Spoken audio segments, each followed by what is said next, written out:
Hello students, आज हम contract act के जो मेन एलिमेंट्स हैं उसके बारे में स्टडी करेंगे।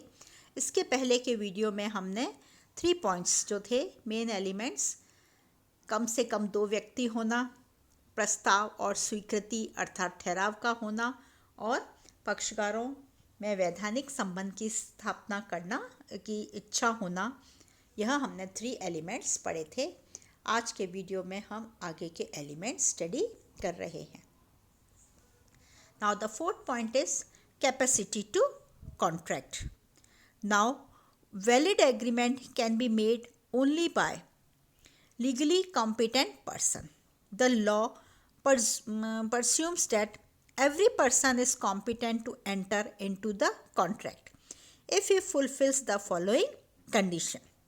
He is a major, he is of a sound mind, he is not disqualified from contracting by any law of the land to which he is the subject.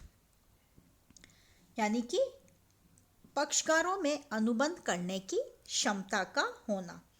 अनुबंध के वैध होने के लिए यह भी आवश्यक है कि अनुबंध करने वाले पक्षकारों में अनुबंध करने की क्षमता होनी चाहिए। सामान्यतः यह माना जाता है कि ये 3 तरह के जो व्यक्ति हैं वह अनुबंध करने की क्षमता रखते हैं, या हम कहें व्यक्तियों में अनुबंध करने की क्षमता नहीं पाई जाती है, वो है अवयस्क व्यक्ति। अवयस्क व्यक्ति का अर्थ है कि ऐसा व्यक्ति जो सामान्यतः 18 वर्ष से कम आयु का हो। अस्वस्थ मस्तिष्क का व्यक्ति अर्थात वह व्यक्ति जो अनुबंध से अपने हितों पर पड़ने वाले प्रभावों को नहीं समझ सकता है, जैसे पागल, पैदाइशी मूर्ख आदि। तीसरा है राज नियम द्वारा अनुबंध करने के अयोग्य घोषित किया गया व्यक्ति, जैसे कि दिवालिया व्यक्ति। अस्वस्थ मस्तिष्क के व्यक्ति द्वारा किए गए अनुबंध व्यर्थ होते हैं, किंतु यदि अस्वस्थ मस्तिष्क का व्यक्ति उस समय अनुबंध करता है जबकि उसका मस्तिष्क स्वस्थ है, तो उसके द्वारा किया गया अनुबंध वैध हो सकता है। राज नियम द्वारा अयोग्य घोषित व्यक्ति के साथ किए गए अनुबंध को प्रवर्तित नहीं करवाया जा सकता है। It means incompetent persons are not capable of entering into a contract. Therefore, the agreements made under the period of incompetency are not legally binding. Suppose Anant is a minor and he borrowed 5,000 rupees from me for a month. Now, I cannot claim the repayment of as the minor because Anant is a minor, being incompetent to enter into the contract. यानी कि उसने मुझसे जो 5,000 रुपये लिए थे, मैंने उससे जो 5,000 रुपये दिए थे, मैं उससे वह 5,000 रुपये वापस नहीं ले सकती हूँ क्योंकि अनंत एक माइनर है। Next point is concern. Concern means the parties are said to be concerned when they agree upon the same things in the same manner. Now, section 13 says that parties should agree in the same sense. It means both that both the parties must have the 2 minds with one intention with regard to the subject matter of the contract. This is technically known as consensus ad idem. The law presumes that there is no contract when the parties do not agree upon the same thing in the same sense. यानी कि वैध अनुबंध के लिए यह आवश्यक है कि पक्षकारों की सहमति का होना भी आवश्यक है कि सभी पक्षकार एक बात का एक ही अर्थ लगाते हों, यानी कि वे एक ही तरह से सहमत होते हों। सपोज करो मेरे पास 2 स्विफ्ट कार हैं। अब जो मेरी फ्रेंड है उसको मैंने एक कार बेचने का प्रस्ताव किया। अब सपोज करो कि उसको मेरी दूसरी कार के बारे में जानकारी थी ही नहीं, तो उसने कहा कि उसने फर्स्ट वाली कार को समझकर उसे स्वीकार कर लिया, जबकि मैंने अपनी फर्स्ट कार बेचने का प्रस्ताव किया था, लेकिन उसने मेरी सेकंड कार को वो क्योंकि वो उसने मेरी सेकंड कार ही देखी थी तो उसने उसे खरीदने की अपनी स्वीकृति दे दी। लेकिन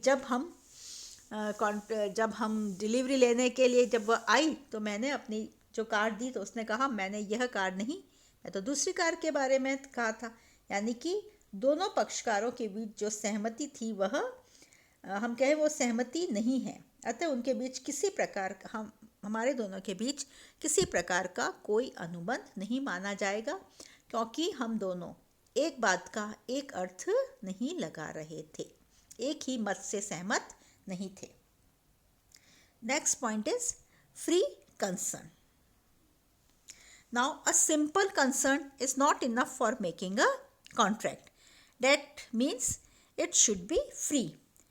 Consent is said to be free when it is not caused by coercion, undue influence, fraud, misrepresentation or by mistake.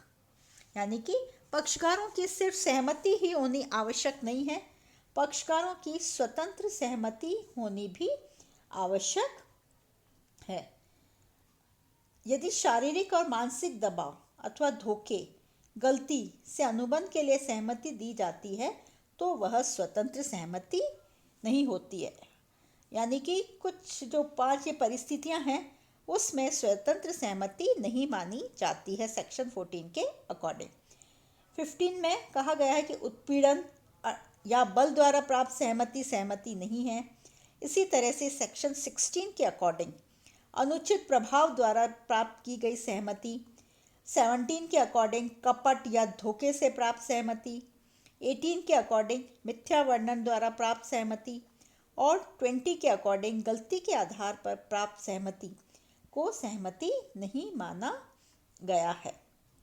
जैसे कि जो ए है वह बी को धमकी देकर उससे 10 लाख रुपए का जो उसका मकान था उसे 2 लाख में खरीदने के अनुबंध पर हस्ताक्षर करवा लेता है, तो यह अनुबंध व्यर्थ माना जाएगा, क्योंकि यहाँ पर जो है बी ने अपनी जो सहमति दी है वह स्वतंत्रता पूर्वक नहीं है, अपितु धमकाने से यानी कि उत्पीड़न के द्वारा उसने अपनी सहमति दी है।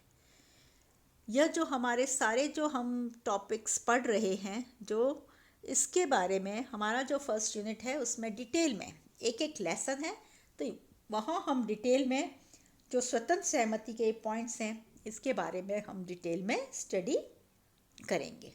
Thank you.